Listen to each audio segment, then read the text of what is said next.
টাকলা বরের মাথায় খুশকি হয়েছে। তো সেই আমি খুশকিটা রিমুভ করবো কী করে, সেই জন্য একটা লেবু নিয়ে নিয়েছি। এই লেবুটাকে আমি মাঝখান থেকে কেটে নেব। তো এই লেবুটাকে মাঝখান থেকে কেটে নিচ্ছি।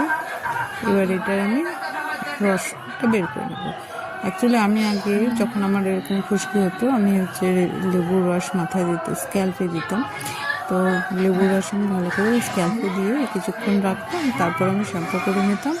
তো তাতে কী হতো, মোটামুটি সপ্তাহে একবার করে লাগালে, সপ্তাহে একবার লাগালে 1 মাসের মধ্যে খুশকি রিমুভ হয়ে যায়। এরকম আমার হয়েছে, এর আগেও হয়েছিল, আমি দিতাম।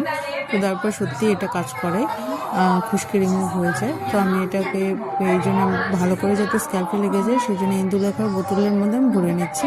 তাহলে কী হবে, এটা যখন দেবো তখন পুরো স্ক্যাল্পে লেগে যাবে। তো তোমাদের যাদের যাদের মাথায় শীতকালে খুশকি হচ্ছে, তোমরা কিন্তু একবার হলেও ট্রাই করতে পারো। আশা করি আমি একবার যদি তোমরা ট্রাই করো তো রেজাল্ট ভালোই পাবে, কারণ আমি যেহেতু নিজে লাগিয়েছি, আমি নিজে এটা ইউজ করি, তো এটা ভালোই রেজাল্ট দেয়। তোমরা একবার ট্রাই করে নিতে পারো।